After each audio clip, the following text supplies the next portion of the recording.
Bismillahirrahmanirrahim. Alhamdulillah pada malam hari ini pembahasan kita sudah pada materi tentang yamin dan nadar. Pembahasan kita sampai pada pembahasan yang membahas tentang sumpah dan juga nadar. Sumpah dan nadar. Perlu kita bahas dulu. Sebelum kita masuk ke pembahasan intinya, perlu kita bahas dulu adalah ta'rif, definisi daripada sumpah itu sendiri. Sumpah itu apa, nadar itu apa? Kalau nadar mungkin di pertemuan selanjutnya. Pada malam hari ini fokus pembahasan kita mengenai sumpah. Ya. Apa itu sumpah? Sumpah secara bahasa adalah al-aimanu bi fathil hamzati, jam'u yaminin. Kalau di sini al-yamin, ya. Kalau di kitab lain pakainya ahkamul aiman, hukum-hukum yang membahas tentang sumpah, sumpah-sumpah. Kalau di sini pakainya mufrad. Apa itu yamin, sumpah? Secara bahasa, sumpah itu adalah al-yadul yumna, tangan kanan. Sumpah itu secara bahasa adalah al-yadul yumna, tangan kanan secara bahasa. Kemudian diksi yamin ini yang punya makna hakikatnya adalah tangan kanan digunakan alal halif, tsumma utliqat alal halif, kemudian digunakan atau diucapkan untuk makna halif, sumpah. Sumpah. Kenapa? Li'annahum kanu idza takhalafu ya'khudhu kullu wahidin minhum biyaminihi. Jadi kenapa? Kenapa dinamakan, kenapa ada pergeseran makna dari yang tadinya adalah yamin itu tangan kanan, kemudian diksi ini juga digunakan untuk makna sumpah?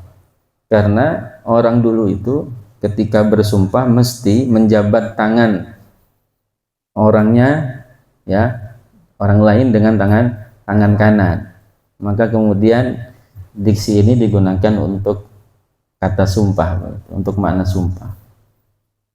Cara bahasa sumpah itu adalah tangan kanan. Secara istilah syariat, apa sih yamin, sumpah ini? Yaitu tahqiqu ma yahtamilul mukhalafata au ta'kiduhu bi dzikri ismillahi au sifatin min sifati dzatihi. Secara istilah, sumpah itu adalah tahqiqu ma yahtamilu al mukhalafah, yaitu menyatakan sesuatu yang masih ihtimal, sesuatu yang masih masih berpotensi kemungkinan gitu, kemungkinan. Saya ulangi lagi, secara istilah syariat, sumpah itu adalah menyatakan sesuatu yahtamilul mukhalafata, yang sesuatu itu masih memungkinkan adanya perselisihan, adanya perbedaan. Atau juga bisa juga maknanya adalah ta'kiduhu bi dzikrismillah, menguatkan pernyataan dengan menyebut namanya Allah. Ya, menguatkan pernyataan dengan menyebut nama Allah, dengan maksud meyakinkan apa yang dinyatakannya, begitu. Apa yang dibicarakannya, supaya menguatkan, supaya lawan bicara kita itu merasa teryakinkan dengan pembicaraan kita. Itu definisi yamin, sumpah itu sendiri. Ya.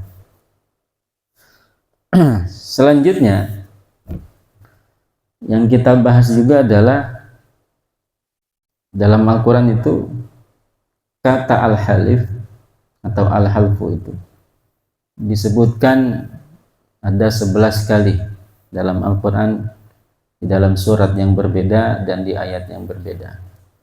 Ada kata halif, ya, itu disebutkan sebanyak 11 kali. Sementara qasam sama maknanya sama. Halif sumpah, qasam juga sumpah. Makanya huruful qasam ini. Dalam Al-Quran lafadz qasam itu ada 27 kali disebutkan. Ya, jadi qasam maknanya sumpah, halif juga maknanya sumpah. Nah, kedua-duanya ini, halif dan qasam yang ada dalam Al-Quran, semuanya merujuk pada muqtadul kalam. Ya, tujuan penggunaannya adalah yamin, yaitu sumpah. Sumpah. Dalam Al-Quran, Al-Ma'idah ayat 89,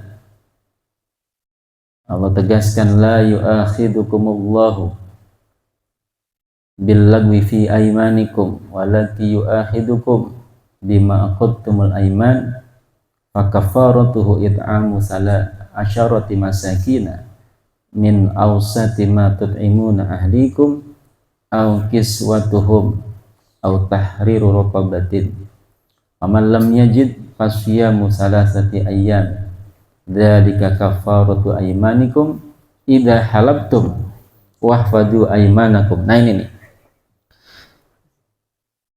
dalam Al-Quran Allah tegaskan begini, la yu'akhidukumullahu billagwi, Allah tidak akan menghukum kalian sebab sumpah lagwi, sumpah yang lagau.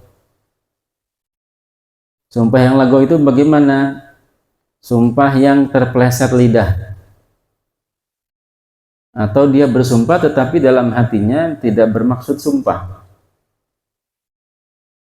Ini Allah nggak menghukumnya, tetapi yang Allah hukum adalah walaki yu'akhidukum bima aqadtumul aiman. Yang Allah hukum adalah bima aqadtumul aiman. Nah, ini sumpah yang memang memenuhi daripada syarat sahnya sumpah. Nanti dibahas. Nah, sumpah ini Allah tegaskan juga ada kafaratnya. Fakafaratuhu it'amu asyarati masakina. Kafaratnya sumpah dalam Al-Quran, yang pertama, it'amu asyarati masakina. Jika ia melanggar sumpahnya, begitu, maka kafaratnya memberikan makan 10 orang miskin, min awsati ma tut'imuna ahlikum, memberikan makanan terhadap 10 orang miskin sesuai dengan apa yang kita makan dengan keluarga kita. 10 orang miskin.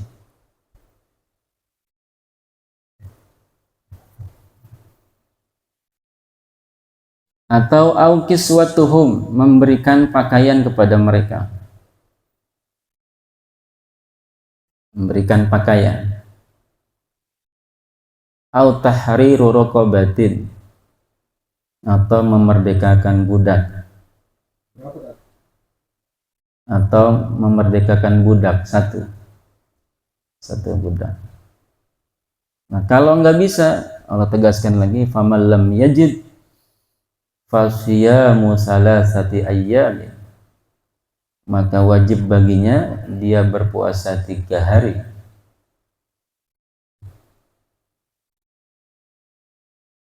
Dzalika kafaratu aymanikum idza halaftum.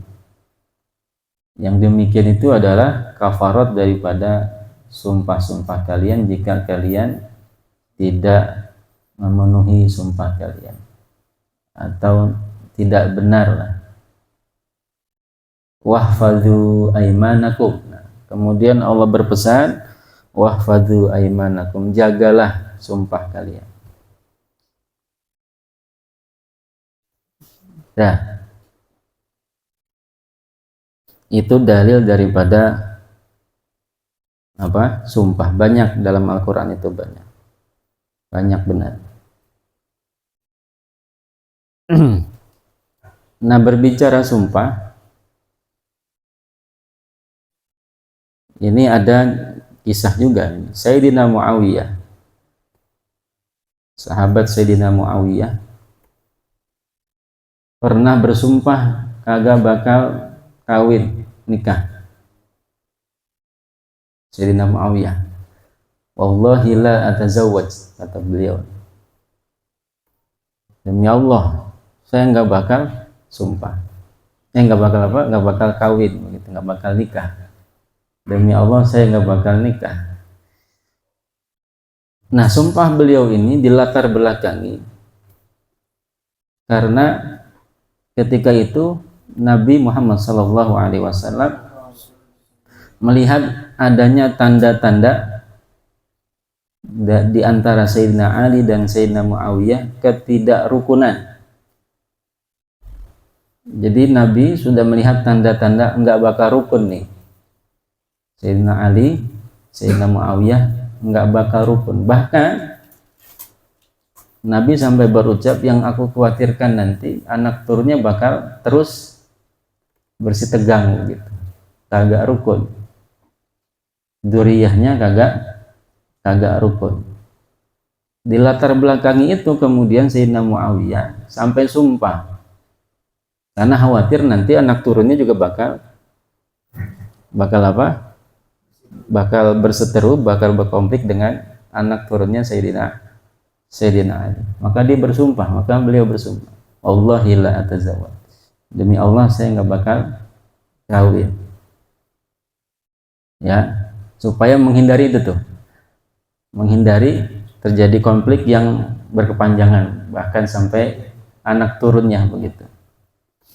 Tapi karena yang ngomong adalah Nabi, mesti terjadi,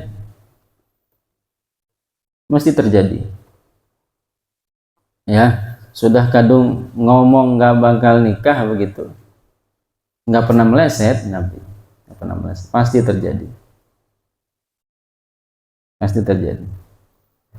Nah, dilalah selama dia nggak menikah, beliau nggak menikah tuh, dilalah beliau Sayyidina Muawiyah sakitnya sakit apa?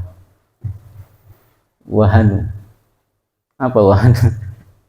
Sakit wahanu. Nah, nanti di ini aja ya, kelaminnya sakit. Ya, wahanu itu kan termasuk asmaus sittah ya. Kalau udah belajar alfiyah paham betul. Ya, belajar alfiyah, alwi udah belajar alfiyah tuh alwi. Bukan asmaul khamsah lagi dia. Asmaus sittah, isim yang 6. Dalam alfiyah warfa biwawin wansiban nabil alif wajrur biya imma minal asma asid min dzaka dzu in suhbatan abana wal famu haisul mimu min hubana abun ahun hamun kadaka wahanu. Nah, itu wahanu ya, abun ahun kadaka wahanu. Makna asalnya itu wahanu itu artinya itu sensor ya. Mana asalnya adalah itu. Anu begitu ya. Wa naqsu fi hadal akhiri ahsan. Itu begitu dalam alfiyah itu. Jadi selama enggak menikah, Sayyidina Muawiyah ini sakit. Sakitnya tadi. Itu beliau sakit. Nah, kemudian beliau sowan ke orang yang lebih sepuh. Ya. Ke orang yang dituakan, ke sahabat yang dituakan. Nah, diikhtiari. Oh, ternyata obatnya ini mah kudu kawin, kudu dimasukin ke parji begitu. Kudu dimasukin ke parji. Iyalah sahabat alim kudu kawin, orang alim kudu kawin. Orang alim kudu kawin, apalagi sahabat kudu kawin. Jadi ketika sowan diberikan nasihat, obatnya nikah, nikah. Nah kalau orang sekarang dikata begitu, repot, jajan itu dia. Ya, jajan. Ya, Sayyidina Muawiyah diberikan ujangan supaya nikah begitu. Ya dilalah, setelah menikah ya sembuh begitu.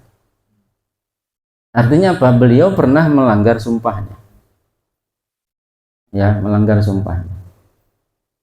Maka kemudian beliau membayar kafaratnya tuh. Membayar kafarat. Ini sumpahnya. Ya.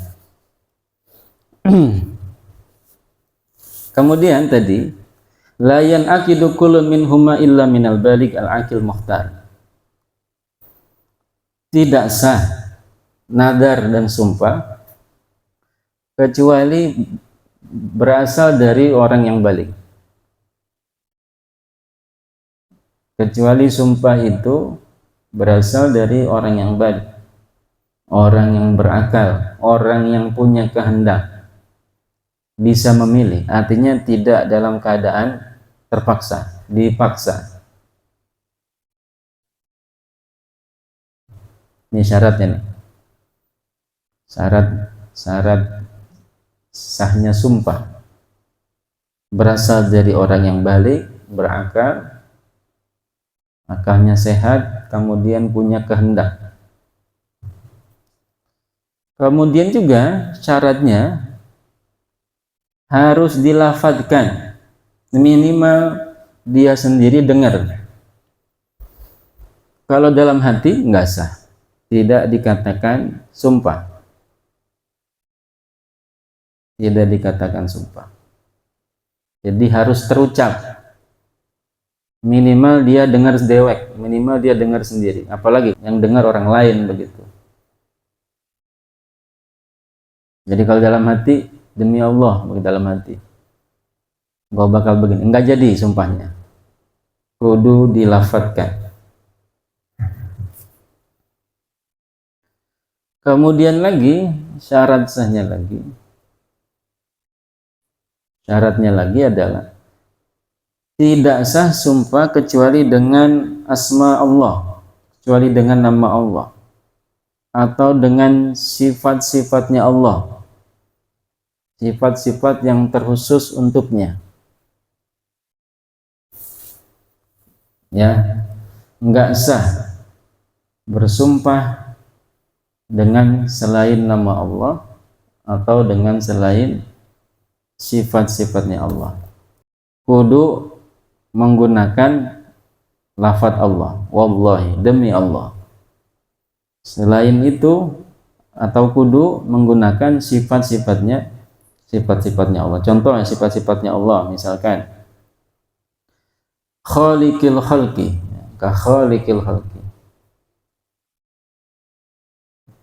sang penciptanya makhluk, khaliqil khalqi. Dalam Al-Quran kan fatabarakallahu ahsanul khaliqin, atau summa khalaqna nutfata mudghatan, dan seterusnya itu. Jadi umpama sumpahnya dengan makhluk, nah, ini nanti haram, bisa haram dan gak jadi. Ya, jadi supaya sah sumpah itu harus menggunakan nama Allah atau minimal sifat-sifatnya Allah. Contoh, wallahi wa qudratillah, demi kekuasaannya Allah, Rabbil Ka'bah, gitu. Kalau selain itu enggak jadi sumpahnya. Wal halifu bil makhluk, nah, sumpah dengan mengatasnamakan makhluk. Makhluk itu ma siwallah, segala sesuatu selain Allah. Gunungkah, orang lainkah, bapak kita kah, kakek kita kah, nenek moyang kita, begitu. Kita bersumpah dengan nama mereka, dengan nama makhluk, maka itu dihukumi haram. Haram hukumnya. Bahkan wa yakfuru bihil halim, bisa berpotensi dia kafir jika dengan sumpahnya tersebut tadi itu ada qasdu ta'zim, sebagaimana ta'zim kepada Allah, ada niat atau ada tujuan mengagungkan sebagaimana dia mengagungkan Allah, bisa kafir. Lantas bagaimana dalam Al-Quran? Wasyamsi wal qamari, gitu kan. Apalagi wasyamsi waduhaha, wadduha, itu yang sumpahnya Allah, yang sumpah Allah, bukan kita. Allah. Kalau kita haram. Kalau dalam Al-Quran yang sumpah Allah, terserah Allah yang punya jagat alam raya ini. Ya, kalau ada qasdu mengagungkan selain Allah, bisa kafir. Kalau nggak ada qasdu, nggak ada tujuan mengagungkan selain Allah, maka jatuhnya hukumnya cuman makruh. Jatuhnya cuman makruh aja, makruh, nggak nyampe haram. Dah. Kemudian ada wanti-wanti nih dari beliau, ada warning dari beliau. Wa yang bagi lis syakhsi ayyasuna nafsahu 'anil yamini walau kana shadiqan. Seyogjanya untuk seseorang bisa menjaga dirinya untuk tidak bersumpah meskipun dia orang yang jujur, meskipun dia dalam keadaan jujur. Nah ini ya, himbauan beliau Syekh Muhammad Nasrullah Al-Makki, hendaknya seseorang itu menjaga dirinya dari mudah bersumpah, mengobrol sumpah, mudah menyatakan sumpah. Bahkan waliyadzubillah, sebagian orang sekarang itu mungkin menjadikan hal ini sebuah kebiasaan, dikit-dikit sumpah demi Allah. Ya, dalam hadis riwayatnya Abdullah bin Umar, ada dalam kitab tarifnya Imam Bukhari, ada dalam kitab Mustadraknya Imam Hakim. Di sana tertera al-halifu hinsun aw nadamun. Sumpah itu dosa. Kalau nggak dosa ya penyesalan. Beliau pernah bersabda demikian. Bahkan para ulama, misalkan Imam Al-Muhasibi, kitab Risalatul Mustarsyididnya, wala tuqtir aiman wa in kunta shadiqan, sama redaksinya kayak begitu. Jangan mengobrol, jangan mudah mengobrol sumpah meskipun kita benar. Ya, artinya jangan mudah bersumpah kecuali dalam keadaan yang darurat. Ya, dalam keadaan genting, misalkan pengadilan, misalkan gitu. Misalkan kita berselisih misalkan soal tanah dan sebagainya. Nah, kalau itu boleh bersumpah, bahkan dianjurkan. Ya, dalam pengadilan, atau misalkan kita dituduh zina, ya nggak apa-apa, justru diharuskan. Kalau kita benar, dia diharuskan. Jadi tempatkan sumpah pada keadaan-keadaan yang genting saja, karena ngeri, ya, ngeri. Ini atas nama Allah, mengatasnamakan Allah. Bahkan Syekh Abdul Fattah, ya, Syekh Abdul Fattah Al-Uddah, beliau mensyarahi alamatul kadhibi juduhu biyaminihi min ghairi mustahlafin lah. Nah ini nih. Kata beliau, tanda orang itu bohong, tanda orang pembohong juduhu biyaminihi min ghairi mustakhlafin lah, yaitu gampang mengobrol sumpah tanpa diminta. Nggak ada yang minta sumpah tapi dia sumpah. Itu menurut Syekh Abdul Fattah Al-Uddah. Jadi alamatul kadzib, tanda orang bohong adalah juduhu biyaminihi min ghairi mustakhlafin lah, gampang bersumpah tanpa diminta. Kalau di pengadilan kan memang diminta begitu, atau kalau misalkan pelantikan pengurus dan sebagainya. Nah, hati-hati juga tuh. Ya, hati-hati juga. Kalau untuk menghindari fitnah, tuduhan yang tidak boleh. Selanjutnya, seseorang yang bersumpah, wa man halafa ala tarki syai'in minal furud. Bagaimana kalau ada seseorang dia bersumpah untuk meninggalkan sesuatu yang wajib, yang difardukan. Contoh, ya, kasalawatil khamsi, salat 5 waktu, dia sumpah bakal ninggalin salat 5 waktu. Sumpahnya ninggalin kewajiban. Kalau sumpahnya kayak begitu, ya, maka wajib baginya menerjang sumpahnya.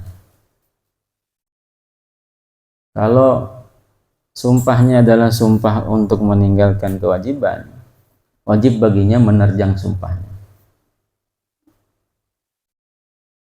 Ya.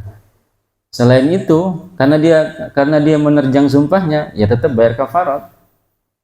Bayar kafarat. Apa kafaratnya tadi itu? Memerdekakan budak, udah nggak ada. Memberi makan 10 orang miskin dengan makanan sebagaimana yang kita makan oleh keluarga kita, atau memberi pakaian kepada mereka. Kalau nggak bisa juga, puasa 3 hari. Nggak harus berturut-turut. Nggak harus. Ini kafaratnya sumpah. Terus bagaimana kalau ternyata dia sumpah untuk melakukan sesuatu yang diharamkan? Contoh, untuk melakukan sesuatu yang diharamkan. Misalkan dia sumpah mau mutus tali silaturahmi atau mau mabok tadi, misalkan. Sumpah, kalau gue lulus gue bakal mabok, begitu, maka ya asa, berdosa dia. Dua-duanya dosa tadi itu. Orang yang bersumpah untuk meninggalkan kewajiban atau melakukan sesuatu yang diharamkan berdosa. Selain berdosa, dia dapat wajib membayar kafarat. Tinggal milih itu, ya, wajib bayar kafarat. Bagaimana kalau misalkan sumpahnya meninggalkan sesuatu yang disunahkan tadi, sedekah misalkan, kalau gua lulus gua nggak bakal sedekah gitu, ya, atau sumpah untuk melakukan sesuatu yang dimakruhkan. Kalau di sini dikasih contohnya syurbit tinbak, merokok. Kalau di sini, ya, beliau anti rokok nih. Anti rokok beliau. Nah, kalau sumpahnya itu untuk melakukan sesuatu yang dimakruhkan atau untuk meninggalkan kesunahan begitu, maka fasunnatu ayah nasa, maka sunnahnya, bagusnya bagi dia menerjang sumpahnya, bahwa sumpah malam ini kagak bakal makan, ya, bagusnya bagi dia jangan nerjang sumpahnya, jaga sumpahnya, jangan sampai dia makan gitu. Malam ini gue nggak bakal masuk rumah, jangan sampai masuk rumah gitu, diusahain jangan sampai masuk rumah. Kalau perkara-perkara mubah gitu ya, meninggalkan ataupun melakukan perkara yang mubah kemudian disumpahkan itu, kalau bisa jangan diterjang. Terakhir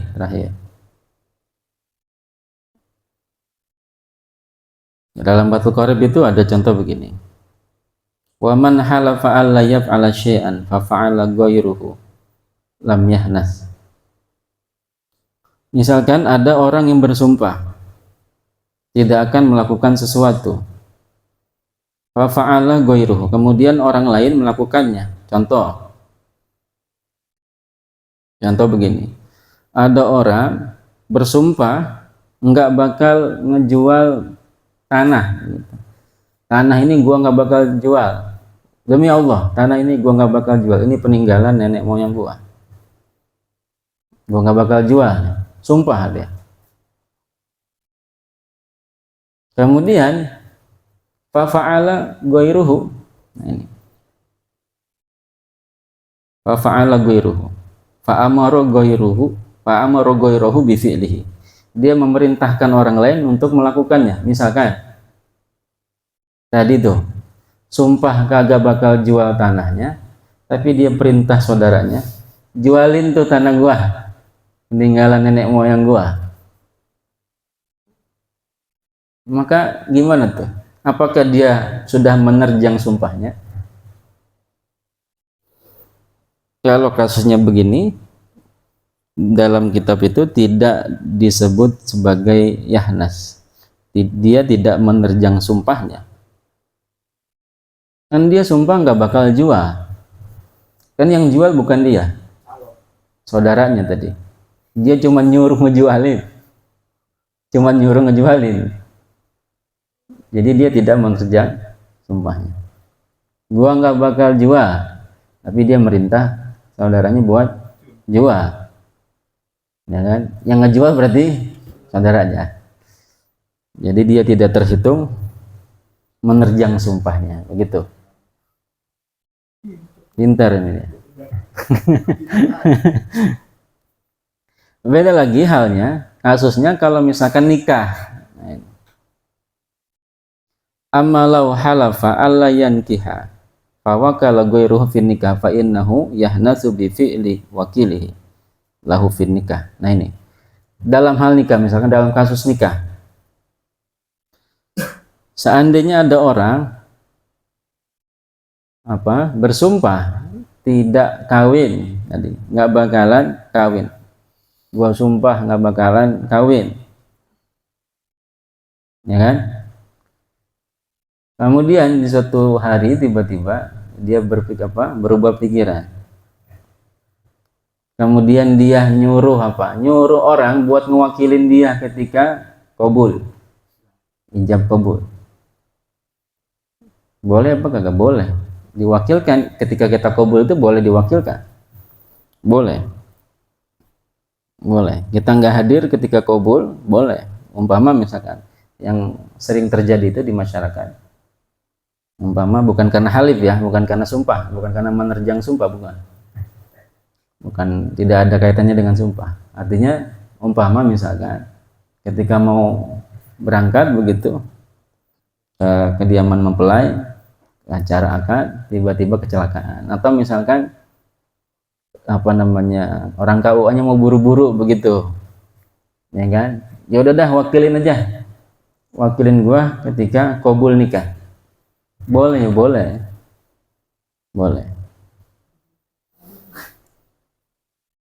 Jadi gimana nanti lafadznya?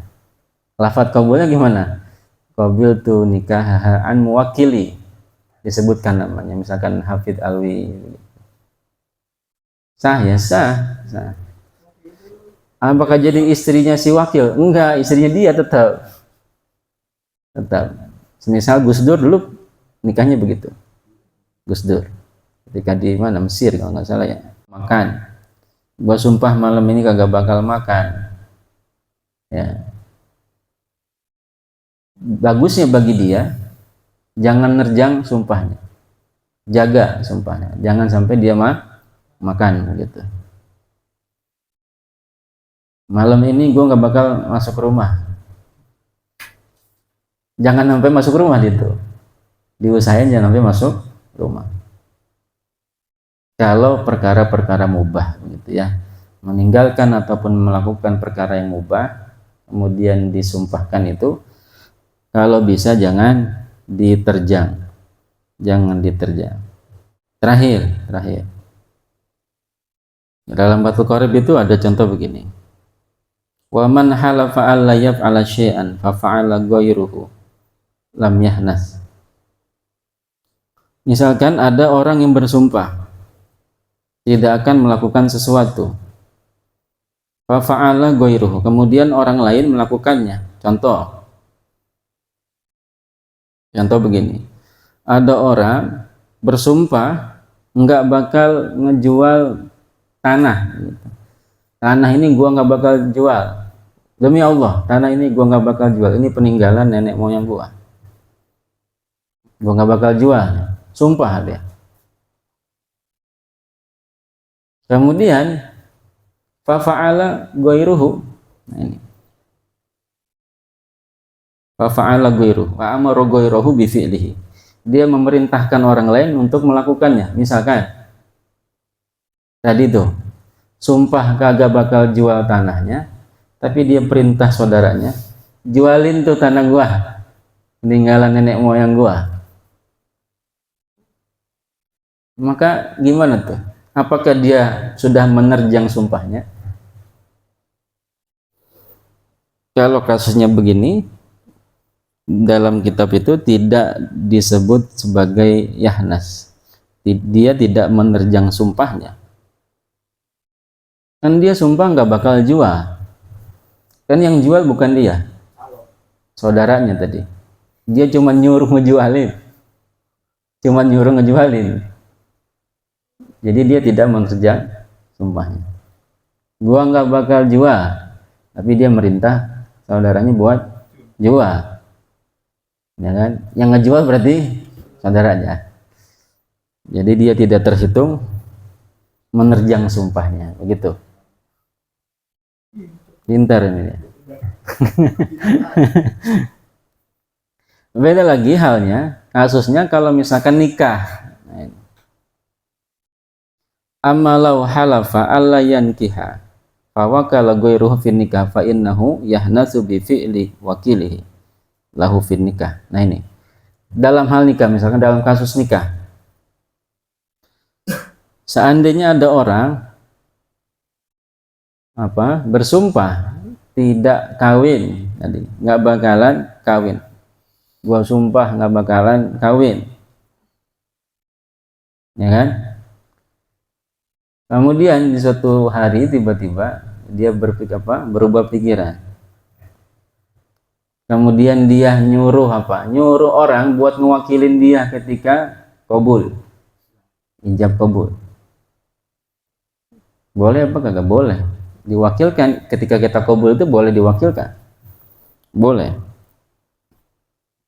kita nggak hadir ketika qabul, boleh. Umpama misalkan yang sering terjadi itu di masyarakat, umpama bukan karena halif ya, bukan karena sumpah, bukan karena menerjang sumpah, bukan tidak ada kaitannya dengan sumpah. Artinya umpama misalkan ketika mau berangkat begitu ke kediaman mempelai, acara akad, tiba-tiba kecelakaan, atau misalkan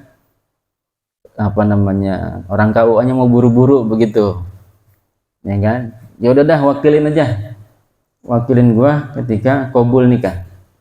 Boleh.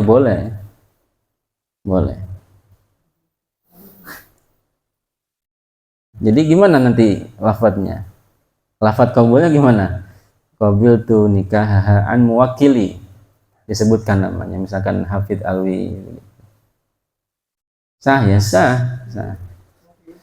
Apakah jadi istrinya si wakil? Enggak, istrinya dia tetap. Semisal Gus Dur dulu nikahnya begitu. Gus Dur ketika di mana, Mesir kalau nggak salah ya, beli sumpahnya. Jadi mewakilin cukup di qabul doang ya, enggak yang lain, udah cukup sampai qabul doang, bukan sampai malam pertama, enggak, itu mah nggak boleh. Karena kan itu mah ya. Jadi apakah dia menerjang sumpahnya kalau begitu? Fa innahu yahnasu bi fi'li wakili, dia dikategorikan menerjang sumpahnya. Sebab apa? Sebab si wakilnya tadi itu nikah, mewakilinya. Kalau itu mah beda lagi urusannya, ya. tetap menerjang sumpah dia, menerjang sumpah. Karena kan jadi istri dia begitu, ya begitu. Beda dengan kasus tadi ketika nikah, begitu. Cukup mungkin ya sampai sini ya. Kalau ada pertanyaan mungkin bisa ditanyakan. Hah? Gimana sumpah pocong? Enggak. Sumpah pocong itu cuman medianya aja. Medianya. Sumpah pocong itu kan medianya doang begitu. Orangnya dipakein, ya dipocongin, ya sumpahnya mah tetap dengan sama Allah begitu. Ya kan begitu kan? Biasanya Banten tuh paling. Kalau sumpah pocong boleh-boleh aja. Sepanjang tidak diyakini, tidak diikuti hal itu sebagai hal-hal yang dimasyru', hal-hal yang disyariatkan oleh agama. Boleh, sumpah pocong itu boleh. Bahkan di berbagai kasus itu memang disunahkan taglizon, taglis, harus ada taglis di apa, sumpahnya itu di apa, ditakut-takutin begitu, ditakut-takutin. Misalkan dalam Fathul itu ada disunahkan taglisnya itu. Bagaimana taglisnya itu? Sumpahnya di mimbar imam, di mimbarnya khotib, di mimbarnya khotib, terlebih di hari Jumat ba'da asar. Jadi taglis dibesar-besarkan begitu. Kalau ada orang berselisih, bersengketa tanah misalkan yang paling banyak nih, ya udah ditaglis, bagusnya ditaglis, ditaglis ya sampai segitunya. Nah sumpah pocong itu dalam rangka taglis itu, dalam rangka apa ya, lebih apa, jadi momentumnya lebih kena begitu untuk kedua belah pihak begitu, lebih kena. Boleh. Oke, itu saja mungkin. Selanjutnya pembahasannya kita akan bahas di pertemuan selanjutnya. Mudah-mudahan ada manfaatnya. Besok masih membahas tentang kafarat yamin dan juga nadar. Nadar juga nanti. Ya. Allah a'lam bishawab.